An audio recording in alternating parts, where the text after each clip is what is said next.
अस्सलामुअलैकुम जी। आज की video new Korean drama revenge of others पर है। चैनल पर नए हैं जी तो चैनल को सब्सक्राइब कर लें। चलें स्टार्ट करते हैं।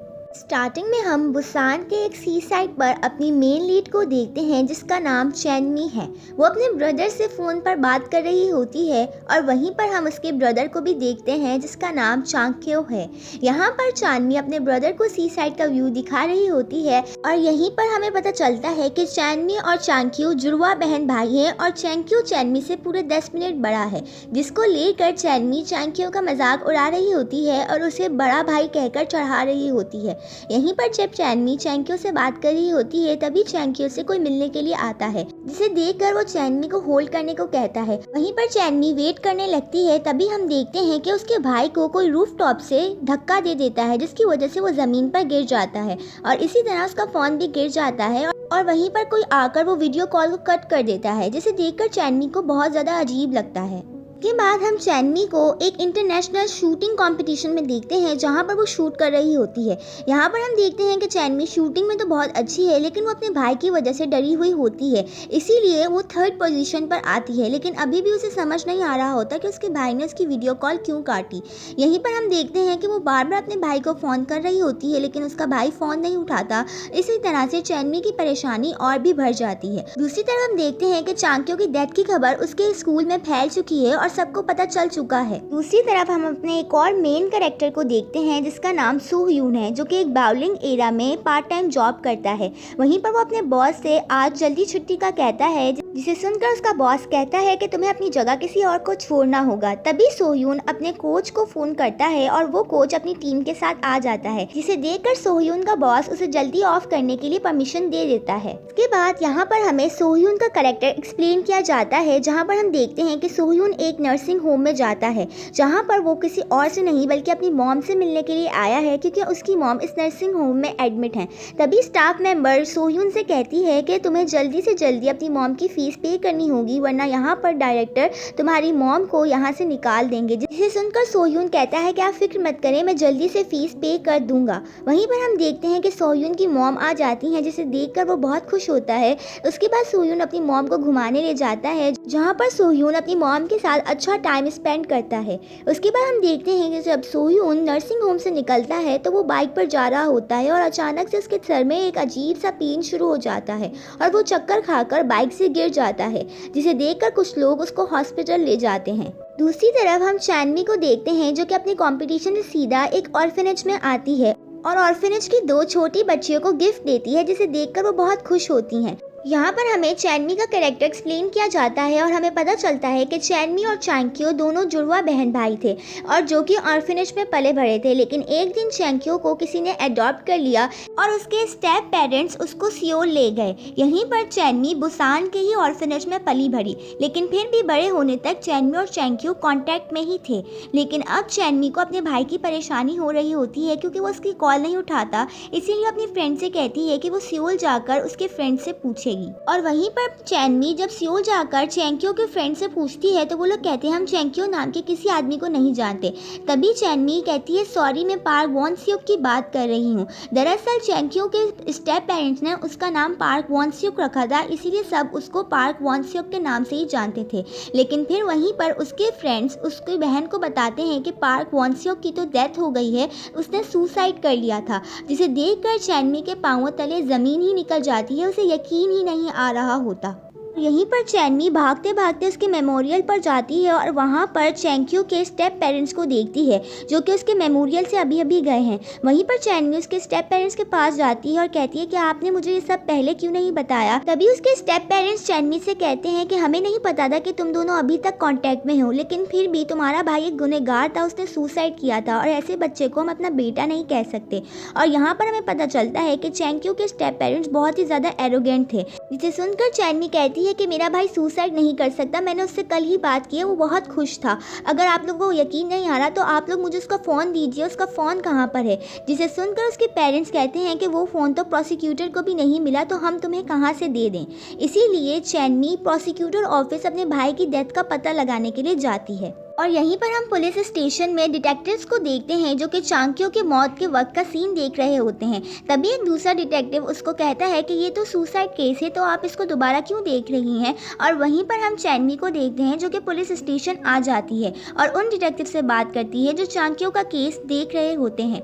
वहीं पर जो फीमेल डिटेक्टिव होती है वो चैनमी से बहुत ही आराम से बात करती है और उससे कहती है कि तुम्हारे भाई ने सुसाइड ही किया है और इसको मान लो। जिसे देखकर चैनमी को रोना आ जाता है और कहती है कि मेरा भाई सुसाइड नहीं कर सकता, मैंने आज ही उससे बात की थी, वो बिल्कुल ठीक था।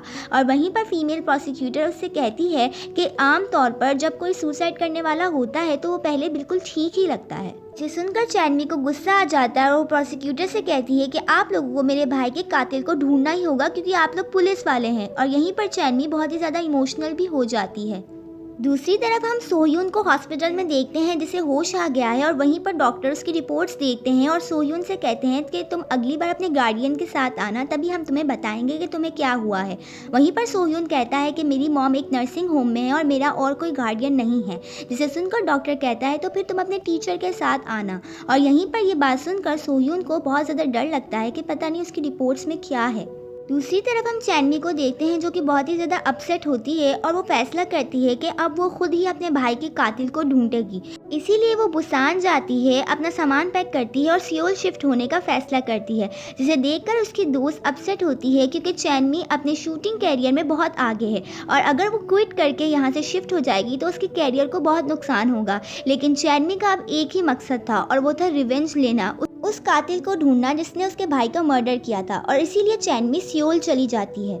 दूसरी तरफ हम सोह्यून को देखते हैं जो कि बॉक्सिंग कर रहा होता है, लेकिन वहीं पर हम देखते हैं कि वो अचानक से एग्रेसिव हो जाता है और अपने ओपोनेंट को बहुत ही ज़्यादा बुरे तरीके से मारना शुरू कर देता है, जिसे देखकर लोग उसे रोकते हैं। वहीं पर जब सोह्यून वहाँ से जा रहा होता है तो उसका कोच उससे कहता है कि तुम्हें इनके साथ कॉम्पिटिशन में आगे जाना चाहिए, तुम कामयाब होगे। वहीं पर सोह्यून इस ऑफर को रिजेक्ट कर देता है और कहता है मैं जो कर रहा हूँ वही ठीक है। उसके बाद सोह्यून एक ऑनलाइन मार्केट में अपनी बाइक चेक कर रहा होता है क्योंकि जिस दिन वो बेहोश हुआ था उसकी बाइक चोरी हो गई थी और यहाँ पर वो देखता है कि उसे उसकी बाइक मिल जाती है। जिस चोर ने उसकी बाइक चोरी की थी उसने उसको ऑनलाइन मार्केट पे लगा दिया होता है, जिसे देखकर सोह्यून अपनी बाइक लेने के लिए निकल जाता है। वहीं पर हम चैनमी को देखते हैं जो कि वही बाइक खरीद रही होती है क्योंकि उसने भी ऑनलाइन मार्केट से ही उसी बाइक को परचेज किया होता है और कुछ लोग वो बाइक उसे देखकर उससे पैसे लेकर वहाँ से निकल जाते हैं और इतने में ही वहीं पर सोह्यून आ जाता है। वो अपनी बाइक देखता है और चैनमी से कहता है कि ये तो मेरी बाइक है, जिसे देखकर चैनमी उससे कहती है तुम्हारे पास क्या सबूत है। वहीं पर वो कहता है कि इसकी बैक सीट पे कुछ स्टिकर्स हैं जो कि रियल में होते हैं, जिसे देखकर चैनमी को यकीन आ जाता है। और वहीं पर वो सोह्यून से कहती है कि भले ही ये तुम्हारी बाइक हो लेकिन इसे मैंने पैसे देकर खरीदा है। अभी ये लोग बात ही कर रहे होते हैं कि जिस बाइक पर सोह्यून वहाँ पर आया होता है उस बाइक के पीछे एक गाड़ी हॉर्न बजा रही होती है और वहीं पर सोह्यून को उस बाइक को हटाना पड़ता है। इसीलिए वो वहाँ पर जैसे ही जाता है वैसे ही चैनमी मौके का फ़ायदा उठाकर वो बाइक लेकर वहाँ से निकल जाती है और यहीं पर सोह्यून चैनमी का पीछा करना शुरू कर देता है। उसके बाद हम चैनमी को देखते हैं जो कि एक डॉर्मेसी में आई हुई होती है क्योंकि उसे एक रूम रेंट पर चाहिए होता है। अभी वो अपना रूम रेंट पर ले ही रही होती है कि बाहर जो उसने बाइक खड़ी की हुई होती है और जिन लोगों से वो ली हुई होती है वो तो वैसे ही चोर होते हैं, इसीलिए वो वापस से वो बाइक चोरी करने के लिए आ जाते हैं। लेकिन वहीं पर हम देखते हैं कि सोह्यून खड़ा हुआ होता है और उन चोरों को पकड़ने लगता है। वो उनकी तरफ जाता है, उनको अच्छे तरीके से मारता पीटता है क्योंकि वो तो बॉक्सिंग चैंपियन है। लेकिन वहीं पर पीछे से कोई आदमी सोह्यून के सर पर एक गमला मारता है जिसकी वजह से वो बहुत ही ज़्यादा शदीद दर्द में आ जाता है और चोर भाग जाते हैं।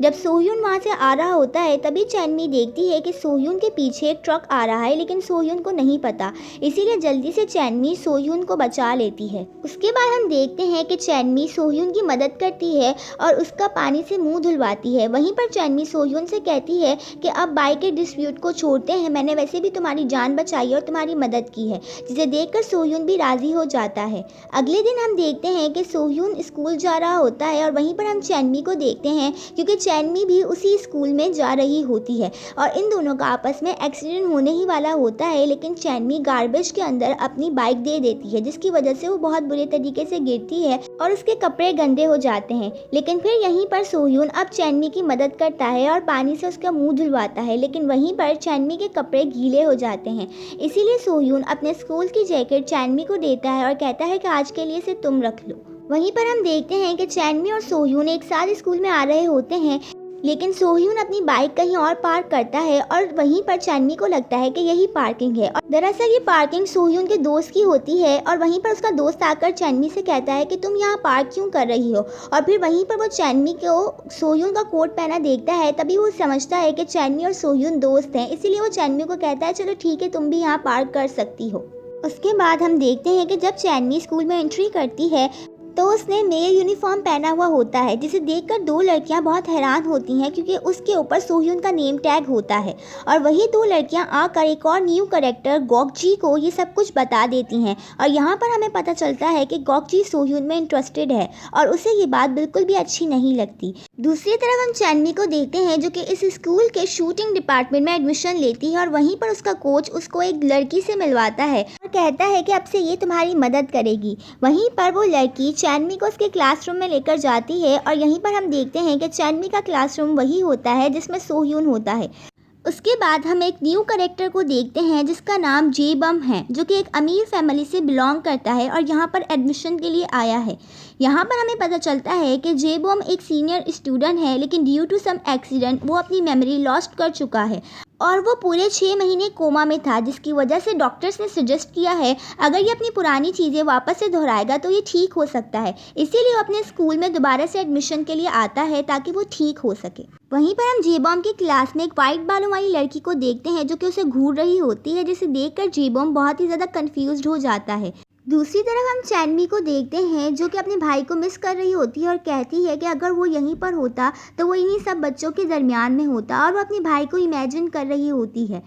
उसके बाद चांदनी को हम लंच टाइम में देखते हैं जो कि अपनी दोस्त के साथ बैठी हुई होती है, इसीलिए वो अपनी दोस्त से बातों बातों में पूछती है क्या तुम पार्क वॉन-सियोक को जानती हो। तभी उसकी दोस्त उससे कहती है कि हाँ, उसकी डेथ का सुनकर मुझे बहुत बुरा लगा और उसके दोस्तों को तो और भी बुरा लगा होगा। जिसे सुनकर चांदनी कहती है क्या उसके दोस्त भी थे। वहीं पर उसकी दोस्त कहती है कि हाँ, उसकी गर्लफ्रेंड होंग आजोंग को तो ज़रूर बुरा लगा होगा, लेकिन उसके बाद से वो नज़र नहीं आई। वहीं पर चांदनी दिल में सोचती है कि अगर सच के बारे में किसी को पता है तो वो होंग आजोंग ही होगी, क्योंकि चैनमी के भाई ने उसे होंग आजोंग की पिक्चर भी दिखाई थी और उसके बारे में उसे बताया था। उसके बाद चैनमी अपनी दोस्त से होंग आजोंग का नंबर लेती है और उसे कॉल करती है, लेकिन वो देखती है कि उसके सामने सोह्यून जा रहा है और उसकी कॉल और किसी ने नहीं बल्कि सोह्यून ने पिक की है। जिसे देखकर चैनमी बहुत ज़्यादा अजीब सा फील करती है और कहती है कि होंग आजोंग का नंबर सोह्यून के पास क्या कर रहा है, इसीलिए वो सोह्यून का पीछा करने लगती है। वहीं पर हम देखते हैं कि सोह्यून कहीं और नहीं बल्कि हॉस्पिटल ही जाता है और डॉक्टर से मिलता है और कहता है कि मेरी रिपोर्ट्स के बारे में आप मुझे ही बता दीजिए। वहीं पर डॉक्टर बहुत ही ज़्यादा तहम्मुल मिजाज में सोह्यून को बताता है कि उसकी बीमारी और कोई नहीं बल्कि ब्रेन ट्यूमर है, और ये सारी बातें चैनमी सुन लेती है। डॉक्टर सोह्यून को बताता है कि तुम्हारा ट्यूमर बहुत ही ज़्यादा खतरनाक है, इसीलिए हम सर्जरी भी नहीं कर सकते। जिसे सुनकर सोह्यून बहुत अपसेट हो जाता है। नेक्स्ट डे हम चैनमी को देखते हैं कि जब वो स्कूल जाती है तो वो देखती है कि सोह्यून स्कूल में भी नहीं आया है, और उसके बाद वो उसके फ्रेंड से भी पूछती है तो सोह्यून उनसे भी नहीं मिला हुआ होता, जिसे देखकर चैनमी और भी ज़्यादा टेंशन में आ जाती है। उसके बाद हम देखते हैं कि चैनमी उस रेस्ट्रिक्टेड एरिया में जाती है जहाँ पर पार्क वॉन-सियोक का मर्डर हुआ था, और चैनमी सारी चीज़ें अज्यूम करने लगती है कि किस तरह उसका भाई उससे बात कर रहा था और किस तरह वहाँ पर कोई आ गया था। और जैसे ही चैनमी अपने पीछे देखती है तो वहाँ पर और कोई नहीं बल्कि सोह्यून खड़ा हुआ होता है, और वहीं पर चैनमी उससे कहती है कि तुमने तो मुझे डरा दिया, तुम यहाँ क्या कर रहे हो। तभी सोह्यून उससे कहता है कि यहाँ पर एक बच्चे ने सुसाइड किया था, मुझे याद आया इसलिए मैं यहाँ पर आ गया था क्योंकि मुझे उसके लिए बुरा लग रहा था। तभी यहाँ पर चैनमी कहती है कि क्या तुम उस बच्चे को जानते हो। तभी सोह्यून कहता है कि हाँ, मैंने उसे यहाँ से गिरते हुए देखा था और वो मैं ही था जिसने उसकी डेड बॉडी को रिपोर्ट किया था। जिसे सुनकर चैनमी बिल्कुल हैरान रह जाती है, और यहीं पर इस एपिसोड का एंड होता है। वीडियो अच्छी लगी हो तो चैनल को लाइक कर दें, शेयर कर दें, कमेंट कर दें, सब्सक्राइब कर दें। Thank you so much. अल्लाह हाफ़िज़।